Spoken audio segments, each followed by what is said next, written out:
आपके साथ सोनाली तोमर। रुक करेंगे खबरों की ओर, लेकिन उससे पहले एक हेडलाइन। रुद्रप्रयाग और उत्तरकाशी में फटा बादल, घरों में घुसा मलबा, सीएम ने जिलाधिकारी से की बात। उत्तराखंड को मिली 2000 रेमडेसिविर और 25 टोसिलिजुमेब प्लाज्मा डोनेशन ऐप भी तैयार। उत्तराखंड के साथ ही दिल्ली एनसीआर में भी भेल की ऑक्सीजन से चल रही सांसों की डोर भरे। भेल प्रशासन ने ऑक्सीजन प्लांटों से उत्पादित ऑक्सीजन की क्षमता बढ़ाई। केंद्र सरकार ने 3.10 लाख कोविड टीके उपलब्ध कराने पर दी सहमति। जल्द ही यह प्रदेश में फिर से शुरू हो सकेगा टीकाकरण। ऑक्सीजन और इंजेक्शन के बाद अब अंतिम संस्कार के लिए लगानी पड़ रही सिफारिश, नहीं मिल रहा टोकन। उत्तराखंड में कोरोना बरपा रहा है, सर्वाधिक 128 संक्रमितों की हुई मौत, 5403 ने बढ़ाई चिंता। आप देख रहे हैं के न्यूज, खबरों का सारथी। उत्तराखंड प्रदेश में कोरोना संक्रमितों की संख्या तेजी से बढ़ती हुई नजर आ रही है। अस्पतालों में मरीजों को भर्ती करने के लिए बेड उपलब्ध नहीं हो रहे हैं, तो वहीं अधिकांश मरीज ऑक्सीजन की कमी से दम तोड़ रहे हैं। जबकि प्रदेश सरकार प्रदेश में ऑक्सीजन की सप्लाई भरपूर होने की बात कर रही है, तो वहीं अधिकांश ऑक्सीजन प्लांट पर निजी अस्पतालों के डॉक्टर भी ऑक्सीजन सप्लाई के लिए चक्कर काटते हुए नजर आ रहे हैं। मंगलौर स्थित ऑक्सीजन प्लांट में 24 घंटे ऑक्सीजन सिलेंडर रिफिल कर रोजाना 800 ऑक्सीजन सिलेंडर की सप्लाई की जा रही है। उसके बावजूद भी लोगों में ऑक्सीजन की कमी से हाहाकार मचा हुआ है। जबकि ऑक्सीजन प्लांट पर प्रशासन भी लगातार हर घंटे रिपोर्ट ले रहा है। ऑक्सीजन प्लांट के बाहर ऑक्सीजन की डिमांड करने वाले लोगों का तांता लगा हुआ है।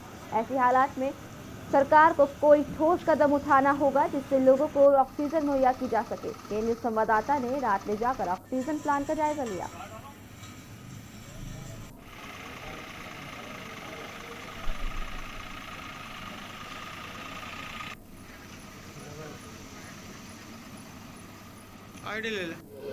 बात करें ऑक्सीजन की, तो ऑक्सीजन के लिए हाहाकार मचा हुआ है।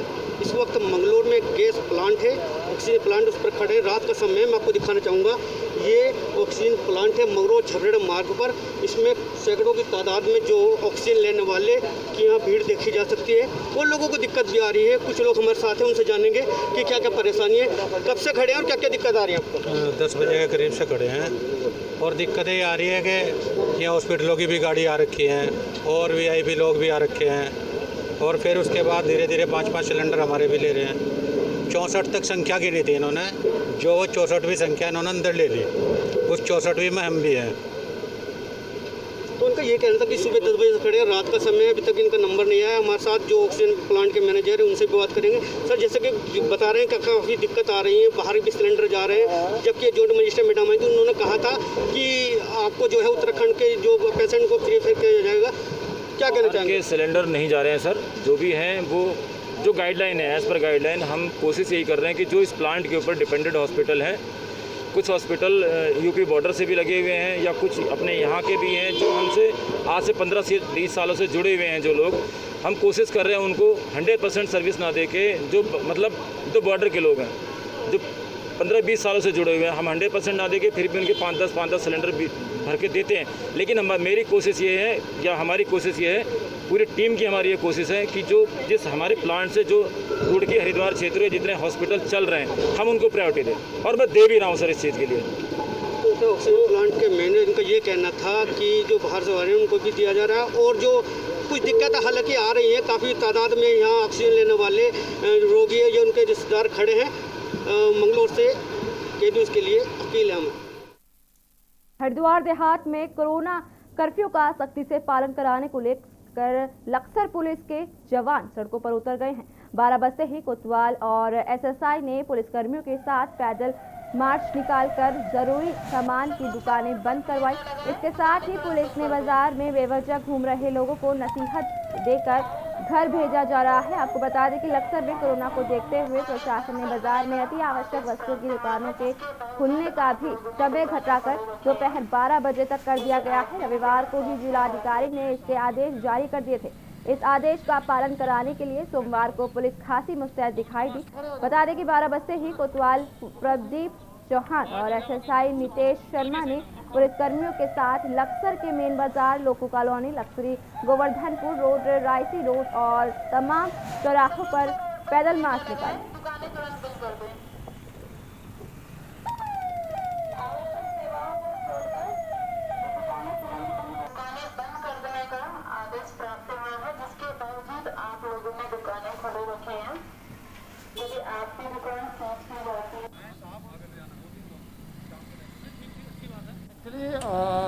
उत्तराखंड सरकार द्वारा आज से 12 बजे से कर्फ्यू लागू किया गया है। आवश्यक सेवाओं को छोड़ के कई लोगों को पता नहीं था, 4 बजे की वजह से लोगों को चल रहा था। लोगों को अवेयरनेस करने के लिए, कोविड के बारे में सचेत करने के लिए एक हमने सोचा कि पद यात्रा के जरिए सारे पुलिसकर्मी हम लोगों को अवेयर करें और समय से जो दुकानें हैं वो बंद करने का आह्वान भी करें और लोगों से बचाव के लिए कहें और अच्छा मैसेज जाएगा। इसको सोचते हुए हम लोगों द्वारा एक पैदल मार्च निकालेंगे।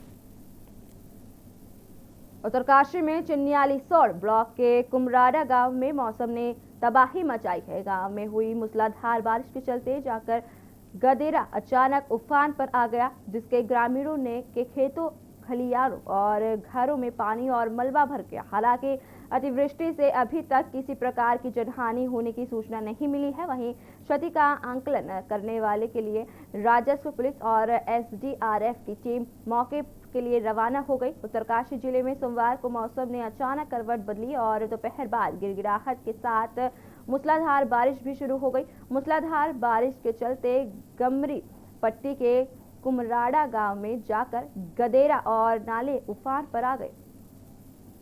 दो तस्वीरें आपको दिखा रहे हैं, जिसमें एक गांव में रहता है 300 परिवार। एक तस्वीर आपको ये दिखा रहे हैं, दूसरी तस्वीर आपके सामने घरों और खेतों में पानी घुस रहा है। देख सकते हैं कि किस तरीके से यहाँ पर जिस तरीके से बादल फटा है, काफ़ी ज़्यादा मात्रा में लोगों को नुकसान हुआ है, लेकिन अभी किसी के हताहत होने की कोई खबर सामने नहीं आ रही है। देख सकते हैं कि किस तरीके से ये एक बाढ़ की तरह प्रतीत होता हुआ नजर आ रहा है। घरों में, मकानों में, दुकानों में पानी भर गया है, जल भराव हो गया है, जिसके कारण जनमानस को काफ़ी ज़्यादा नुकसान होने को मिल रहा है। खेतों, फसलें बर्बाद हो चुकी है किसानों की। वहीं ग्रामीण जो लोग हैं उन्होंने अपनी जान बचाने के लिए कई अलग सुरक्षित जगह पहुंचे।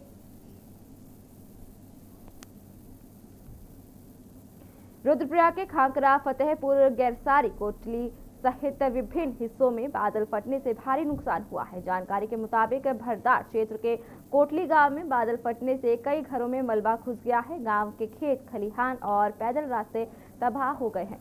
स्थानीय ग्रामीण राहत बचाव कार्य में जुटे हुए हैं। वहीं बछड़सू पट्टी के खांकरा, फतेहपुर में भी बादल फटने से तबाही मच गई है। खांकरा कांडई मोटर मार्ग बाधित हो गया है। नरकोटा के पास राष्ट्रीय राजमार्ग बाधित हो गया है। वहीं भारी बारिश से ग्रामीणों के घरों में मलबा घुस गया है। लोगों के खेत खलिहान को भी भारी नुकसान हुआ है।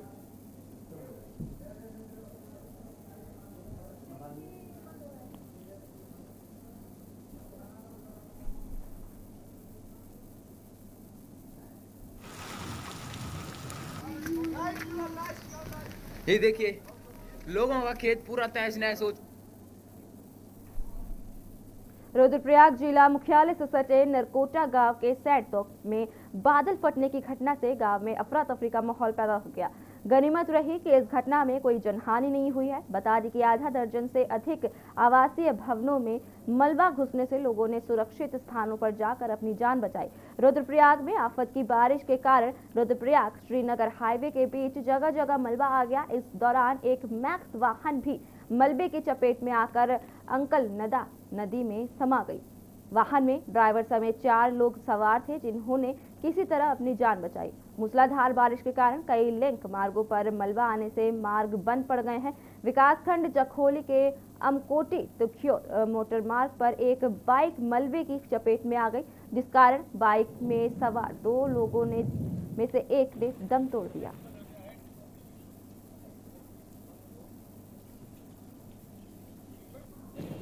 मलबा आया, गाड़ी खड़ी थी, मलबा आने से एकदम से धस गई।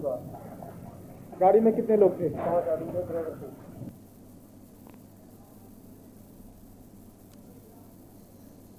उत्तरकाशी के चिन्यालीसौड़ तहसील के अंतर्गत कुमराड़ा गांव में बादल फटा, लोगों के घरों और खेतों में पानी घुस गया है।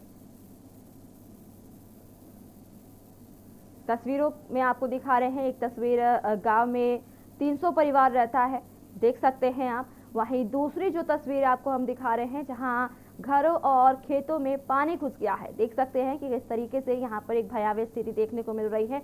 बादल फटने से ये लोगों को काफी ज्यादा नुकसान हुआ है। खेतों में और घरों में पानी घुस गया है, खेतें फसलें जो है बर्बाद हो गई है। खबर देहरादून से है। यहाँ स्वास्थ्य सचिव अमित नेगी ने प्रदेश में कोरोना महामारी से लड़ने के लिए स्वास्थ्य तैयारियों को लेकर प्रेस वार्ता कर जानकारी दी। आपको बता दें कि प्रदेश में 53,000 के पार संक्रमित का आंकड़ा पहुंच गया है। इसको लेकर स्वास्थ्य सचिव अमित नेगी का कहना है कि प्रदेश में कंटेनमेंट जोन 213 से बढ़ाकर 282 कर देना चाहिए। उन्होंने बताया कि मरीजों के ठीक होने का आंकड़ा तेजी से बढ़ रहा है। इस दौरान 90% मरीज होम आइसोलेट में है।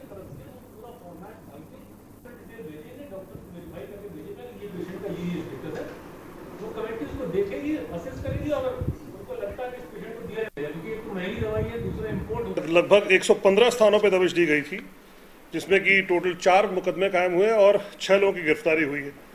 इसमें एक जगह फर्जी रेमडेसिविर का पर्चा बनाकर किसी और व्यक्ति के नाम का रेमडेसिविर का पर्चा बनाकर किसी और को दिया जा रहा था, उसमें उसकी गिरफ्तारी हुई है। एक जगह ऑक्सीमीटर, पल्स ऑक्सीमीटर को बेचने को लेकर हुई है। ऑक्सीजन फ्लो मीटर को लेकर बेचने को हुई है, जो कि लगभग 2,000 रुपये का आता है, उसको वो 6,000 में बेच रहा था। और एक जगह RT-PCR टेस्ट 500 रुपये का जो रेट है, उसको वो 1,200 रुपये में रेट बना के बेच रहा था। अगर कोई बड़ी इस तरह से कार्रवाई की सूचना आएगी तो हम लोग उस पर कार्रवाई करेंगे। कल शाम को करीब 5,000 से ऊपर 5,600 के आसपास केसेस आए। इन सबको कंटेन करने के लिए, जैसे मैंने आपको पहले बताया, हमारा जो ट्रांसमिशन चेन है उसको ब्रेक हमें करना है। और ये आपने देखा होगा कि राज्य सरकार के द्वारा विभिन्न जनपदों में जो कोविड कर्फ्यू है उसका एक्सटेंशन कर दिया गया है। और ये आप सभी के, ये ऑलमोस्ट सभी जनपद में कार्रवाई हो चुकी है और आप सभी के संज्ञान में तथ्य आ चुका होगा। इसी के साथ, जैसे मैंने आपको पहले ही बताया था, हमारी जो रणनीति है वो सबसे पहले टेस्टिंग की है, उसके बाद उसको कॉन्टैक्ट ट्रेसिंग की है, फिर आइसोलेशन की है। उस पर्सन को हमें आइसोलेशन में कर रखना है। राजधानी में लगातार बढ़ते संक्रमण के बीच सरकार और प्रशासन द्वारा लगातार जागरूकता अभियान चलाया जा रहा है, जिसको देखते हुए लोग भी अब घटाकर सिटी अंबेडकर पार्क में अपनी RT-PCR जांच कराने के लिए आ रहे हैं। जांच के दौरान तैनात कर्मचारी जहां एक और जांच करने के लिए कड़ी मशक्कत कर रहे हैं, तो वहीं दूसरी ओर जांच की रिपोर्ट समय पर ना मिलने पर लोगों को काफी परेशानियों का सामना करना पड़ रहा है।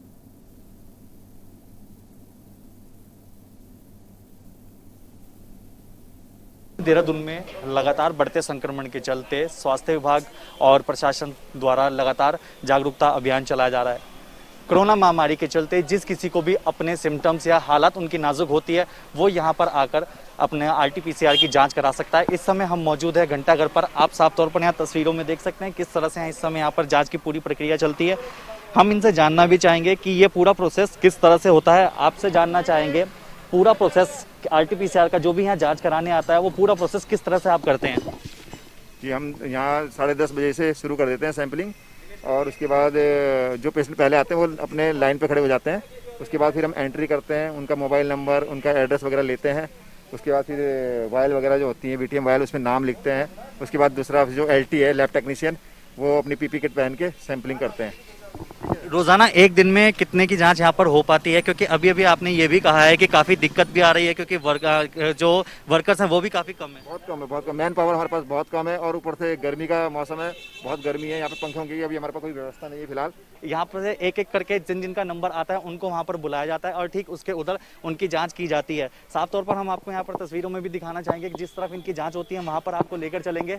उधर की तरफ से हम वहाँ पर आपको जाएंगे और वहाँ दिखाएंगे कि जांच कहाँ से हो रही है और किस तरह से पूरी जांच प्रक्रिया है जो इधर होती है। और एक एक करके हमारे मरीज़ का यहाँ पर जो भी जांच कराना चाहते हैं, जिनको भी सिम्टम्स नज़र आते हैं, वो यहाँ पर आते हैं और यहाँ पर आकर उनकी पूरी जाँच की जाती है। जाँच के बाद यहाँ से पूरी जब जाँच प्रक्रिया उनकी पूरी हो जाती है, हम आपको यहाँ पर दिखाएंगे भी किस तरह से यहाँ पर जाँच करते हैं।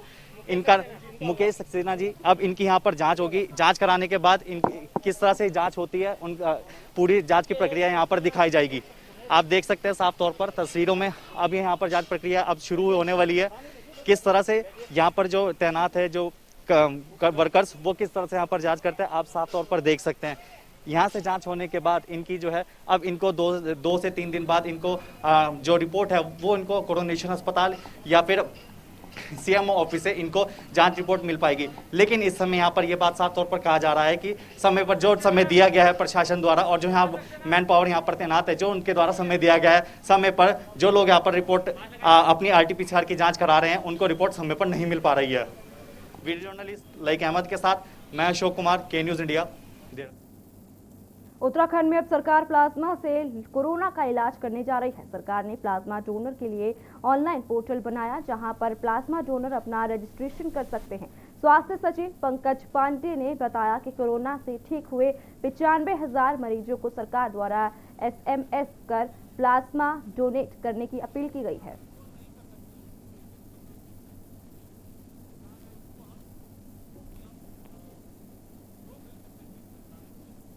कोविड से उनको प्रमोट करने के लिए, उनको मोटिवेट करने के लिए कि वो प्लाज्मा डोनेट करें, क्योंकि ज़रूरत पड़ रही है, प्लाज्मा की भी तमाम ज़रूरत पड़ रही है, जहाँ डॉक्टर ठीक समझते दे रहे हैं। एक हमने पोर्टल बनाया है कि उस पोर्टल के माध्यम से जो लोग हैं वो अपना उसमें एनरोल कर सकते हैं। तो हम लोग प्लाज्मा डोनेशन लेने के लिए उसमें हम लोग कर लेंगे। एक पोर्टल हमने बनाया है, इसमें जो आज से पहले जितने लोग ठीक हुए लगभग 95,000 95,000 इनको हमने SMS किया है।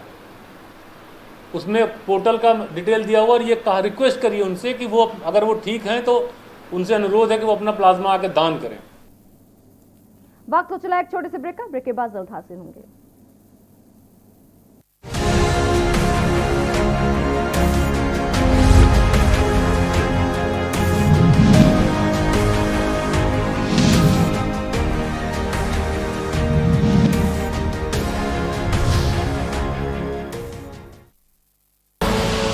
आप देख रहे हैं के न्यूज़, खबरों का सारथी।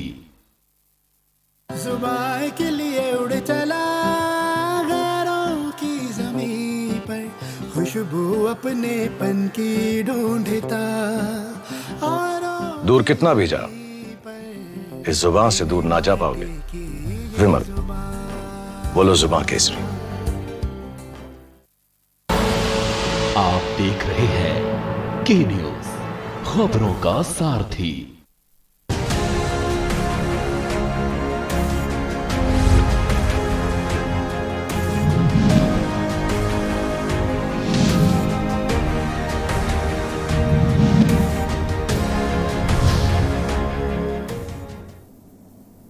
ब्रेक के बाद स्वागत है आपका।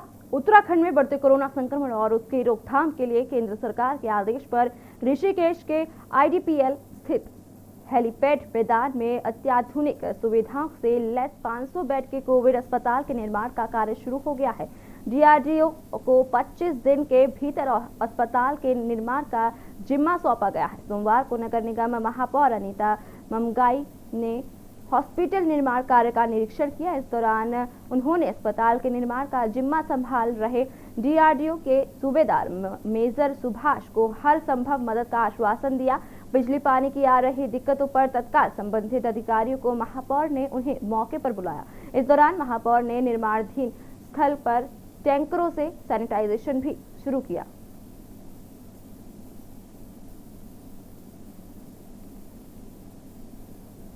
लिए खासकर ऋषिकेश वासियों के लिए, जिसमें कि मैं हृदय की गहराइयों से आभार व्यक्त करूंगी देश के यशस्वी प्रधानमंत्री नरेंद्र भाई मोदी का, देश के यशस्वी रक्षा मंत्री आदरणीय राजनाथ सिंह जी का और अपने प्रदेश के यशस्वी मुख्यमंत्री तीरथ सिंह रावत जी का, जिनके अथक प्रयासों से आज यहाँ पर जो DRDO के माध्यम से जिसकी पूरी निगरानी सूबेदार मेजर सुभाष जी यहाँ पर अपनी पूरी टीम के साथ में कर रहे हैं। प्रदेश के साथ साथ राजधानी देहरादून में भी कोरोना महामारी के चलते स्थिति ज्यादा खराब होती हुई नजर आ रही है। आलम यह हो गया है कि बढ़ते संक्रमण के बीच राजधानी देहरादून लगातार पहले पायदान पर बरकरार है, जिसको देखते हुए 3 मई को पूरे होने वाली कोविड कर्फ्यू की अवधि को बढ़ाकर 6 मई तक कर दिया गया है।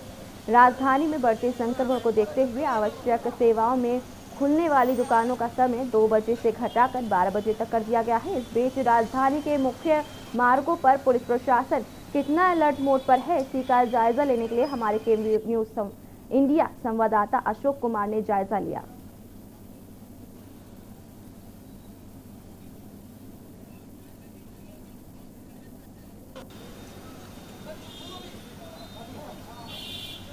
प्रदेश में कोरोना महामारी के चलते स्थितियां लगातार भयावह होती जा रही हैं।